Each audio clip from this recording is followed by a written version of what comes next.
On July 21, 2023, in Delray Beach, Florida, a terrifying discovery sent shockwaves through the community. It all began when a construction worker found something horrifying while on the job. He immediately called 911, reporting that he had seen human body parts hanging out of a suitcase in the water. This disturbing event led the police to a series of gruesome findings. The investigation unfolded in a chilling sequence of events. 3 separate suitcases were found along the Delray Beach coastline, each hiding a terrible secret. The first suitcase, found in the water, contained a human foot sticking out through the zipper.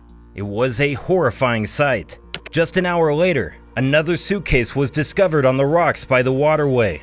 Inside, there was a human torso, but the head and hands were missing, adding to the gruesome mystery. The third suitcase was found on the opposite side of the waterway, containing a female pelvis. Police in South Florida on Monday asked for the public's help identifying a woman whose remains were found floating in a waterway in 3 separate suitcases last week.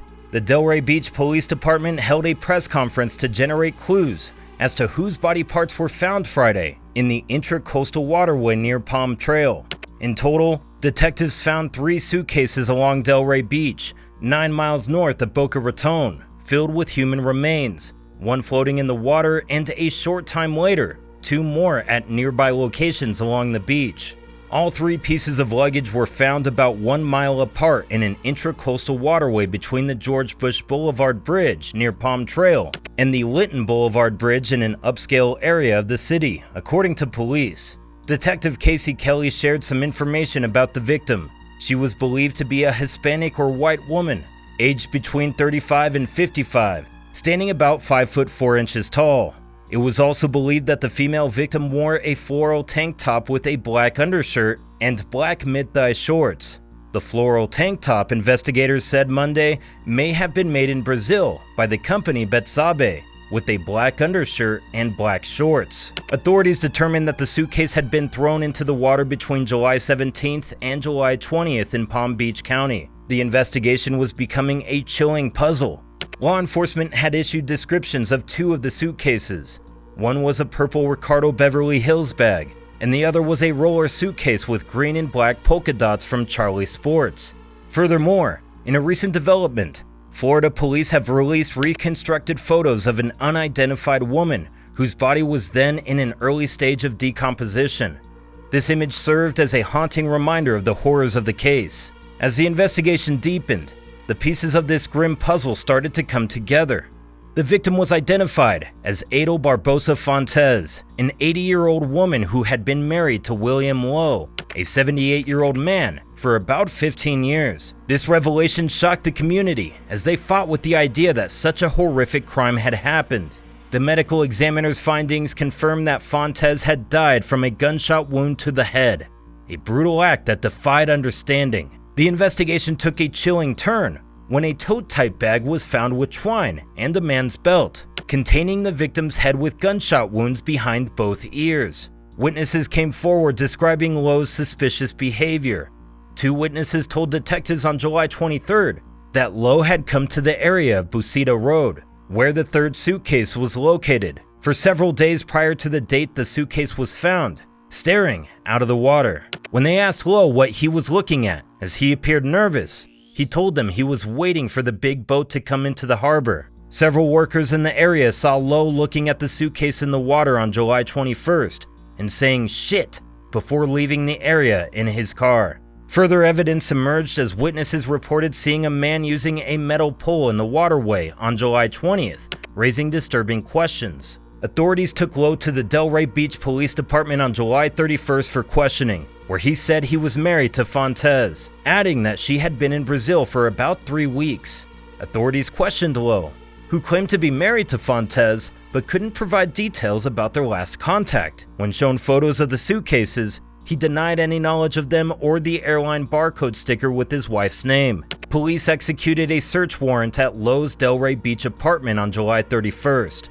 According to the report, a search warrant was obtained for Lowe's home on Monday, revealing bloodstains in several rooms, and police said drag marks were also seen in some areas, along with numerous cleaning supplies.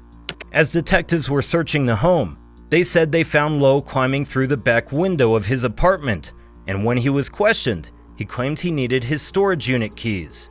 Inside Lowe's storage unit, investigators found a chainsaw with blood and gruesome evidence including bone fragments, flesh, and human hair. They also discovered a cooler with bloodstains. Lowe was detained that afternoon and was booked into the Palm Beach County Jail at 7:03 p.m. It was a Thursday at the court when Lowe entered a not guilty plea and was ordered to be held without bond. Another case is the infamous Suitcase murder of Bill Maguire by his wife. It all started on May 5th, 2004, when a couple of fishermen and their kids discovered a dark green Kenneth Cole suitcase floating in the Chesapeake Bay. When one of these fishermen spoke with the authorities, he stated that they chose to lift it up because it was so heavy. They were cautious, but the little kid opened it nevertheless because he thought it was buried treasure, according to the son of one of the fishermen. What they did not know was they discovered human legs wrapped in black trash bags. On May 11th, another suitcase was discovered by a student on Fisherman's Island. She also found a dark-colored suitcase, and there was a smell of decomposition. This suitcase contained a torso and a head. The torso had 2 bullet wounds. Lastly, on May 16th, 2004, the third suitcase was found on a beach, and it contained the arms. The cops were able to instantly recognize the mutilated male body. According to 2020, Bill Maguire, a 39-year-old employee at the New Jersey Institute of Technology, who resided over 300 miles away in Woodbridge, New Jersey, was eventually recognized as the body.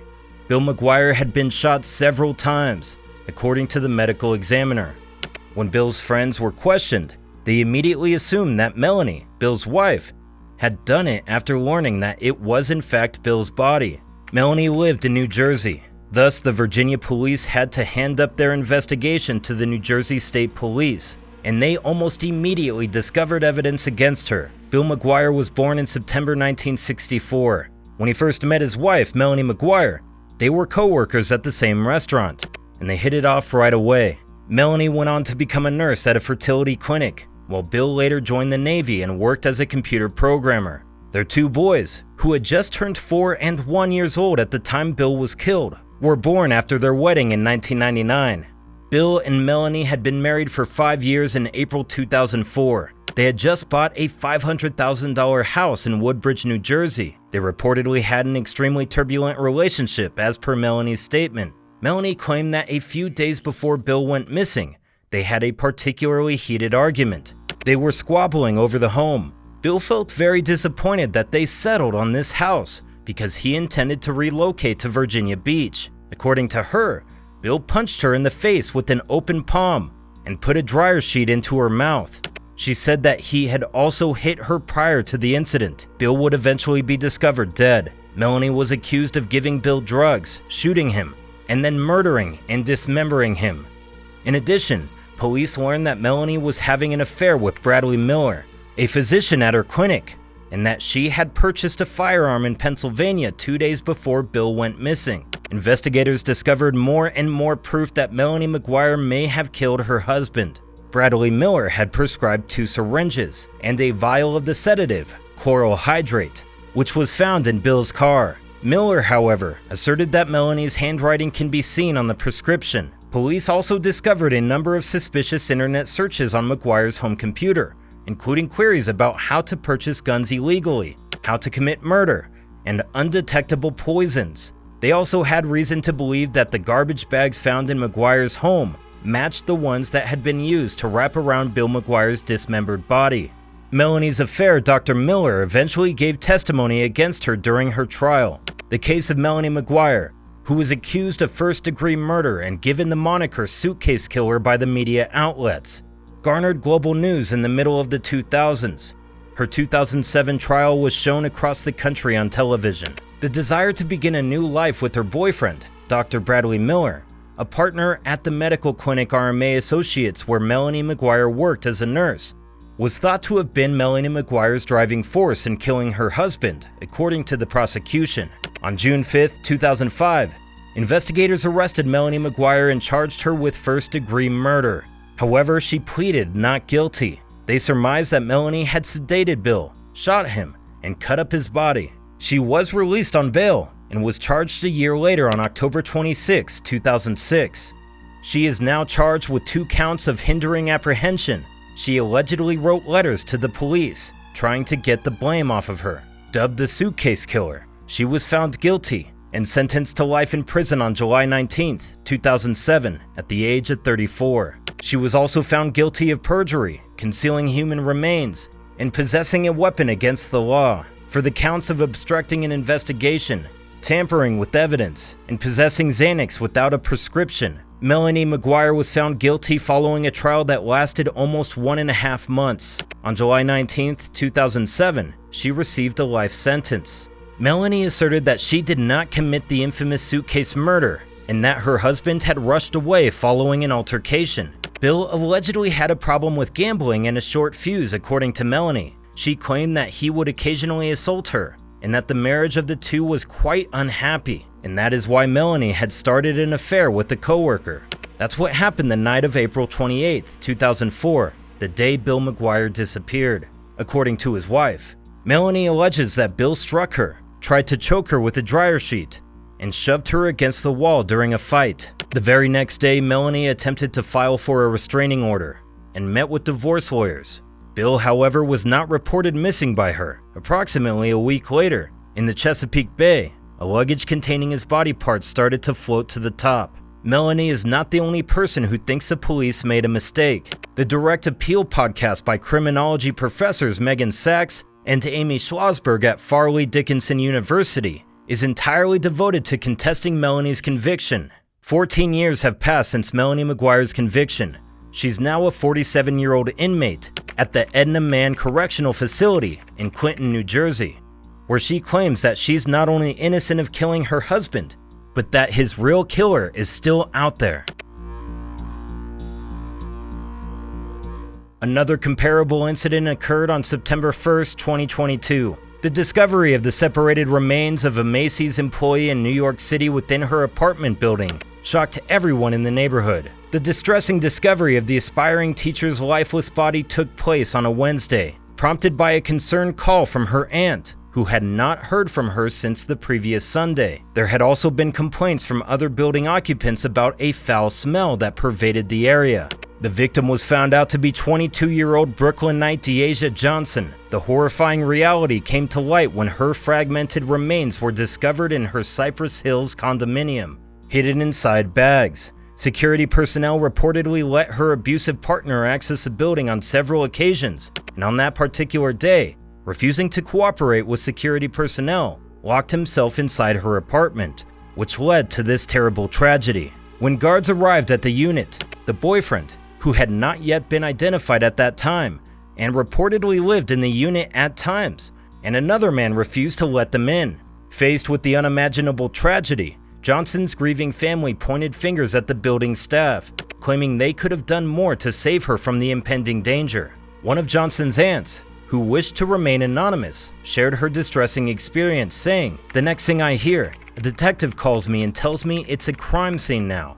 The incident was horrifying, leaving her with an unforgettable memory. She added, "It was nasty. You can imagine what happened to her. You know she fought for her life. There was blood splattered." Stephanie Harris, a neighbor of Johnson, vividly recalled the constant abuse inflicted by Johnson's boyfriend. Despite her having a restraining order against him, he would frequently scream at her and unleash destructive behavior within their apartment. Harris painted a grim picture, saying, "She used to say that he used to slam her head in the house." Moreover, he would often utter chilling threats, saying, "The only way out is when your mother is going to bury you." Another neighbor, who chose to remain anonymous, recounted a troubling sight: a trail of blood leading from Johnson's apartment to the front door while the couple argued in the building's lobby. Harris herself, a survivor of domestic violence, revealed that Johnson had confided in her, expressing profound fear for her safety. Reports reveal that Johnson had an active restraining order in place against her ex-boyfriend when building workers entered her apartment and made the horrifying discovery of her blood-soaked remains. Troublingly, her ex-boyfriend had previously been arrested in March for violating the restraining order by attempting to retrieve some of his belongings from her Linwood Street apartment. During an August 16th family dinner, Johnson had reportedly expressed her resolve to sever ties with her ex-boyfriend, conveying a sense of happiness. Her aunt, deeply concerned for her niece's well-being, emphasized that the relationship was not built on love and warned, "This is not love. It's not going to get any better. It will only get worse." On September 21st, the day where they found Johnson's body, her relatives sought assistance from the building's security guards to conduct a wellness check on the young aspiring teacher. However, they were initially denied access by two men, one of whom is believed to be her former boyfriend, according to the police. Upon their return, the workers discovered Johnson's lifeless remains and promptly contacted the authorities. New York City investigators sought 5 women and 1 man who were captured by surveillance cameras leaving the apartment of the 22-year-old victim after her tragic murder. Law enforcement sources suggest that all 6 individuals may have been present in the apartment after the fatal incident. In this heartbreaking tragedy, Johnson's family places blame on the building staff, which operates under the private ownership of C&C Apartment Management and provides 24-hour security. They contend that the ex-boyfriend was allowed access to the premises, leading to this devastating outcome. In an effort to aid the investigation and protect others, the family is urging the police to release a photo of the ex-boyfriend so that the public can assist in locating him and take precautions to avoid him. The police have identified the ex-boyfriend of Johnson as a person of interest in her murder case. Justin Williams, reportedly Johnson's former partner, had been under the NYPD's scrutiny since murder investigation began, and he has been taken into custody. In a recent development, it has come to light that another woman, possibly linked to Williams, has been using Johnson's EBT card since the tragic event. This revelation was made during a court hearing on October 3rd in Long Island. During the hearing, Williams, age 23, appeared to face charges unrelated to Johnson's murder, including bail jumping, grand larceny, and felony assault. In a shocking disclosure, it was revealed that Williams had been in court on October 3rd for charges stemming from a June 2020 incident where he allegedly stole nearly $1,200 worth of merchandise from a Westbury Walgreens. Additionally, he faced charges related to a violent altercation with the 66-year-old man during an argument involving one of his girlfriends at a Freeport laundromat in June 2021. Among other charges, he was also indicted for bail jumping after missing a court date on April 25th. Williams pleaded not guilty during the October 3rd hearing and was ordered to be held on a $125,000 bail for the laundromat assault and $25,000 bail for the Walgreens grand larceny. If convicted, Williams could face a life sentence in prison, making a serious legal consequence for the charges he is currently facing.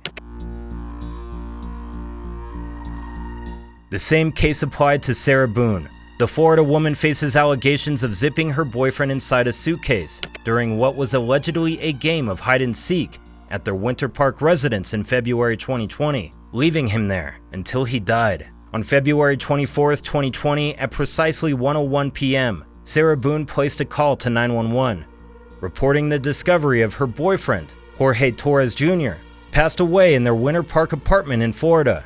In a perplexing twist, she informed 911 dispatchers that she and Torres had engaged in a game of hide and seek the previous night, where an ill-fated decision was made. Both had, according to the arrest report, jokingly thought it would be funny if Jorge got in the suitcase. In the arrest affidavit, Boon recounted that she and Torres had been consuming wine, and as the night progressed, she had fallen asleep. It was only hours later, around 11 a.m., when she awakened, that she allegedly realized Torres remained confined within the suitcase, where she forgot to unzip him. According to her claims, upon unzipping the suitcase, she discovered Torres in an unresponsive and breathless state.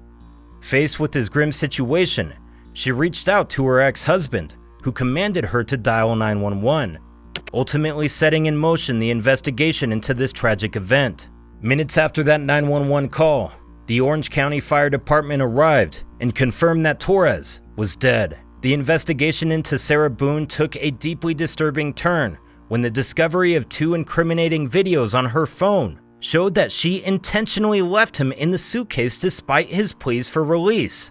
The videos appear to show Torres zipped inside the suitcase, occasionally moving, and seemingly begging Sarah to let him out. In the video, it seems Boon repeatedly taunts him. "Sarah, I can't breathe, babe. Torres pleads as captured in the video. "That's on you," she heartlessly responds. "Sarah, I can't breathe," he said again.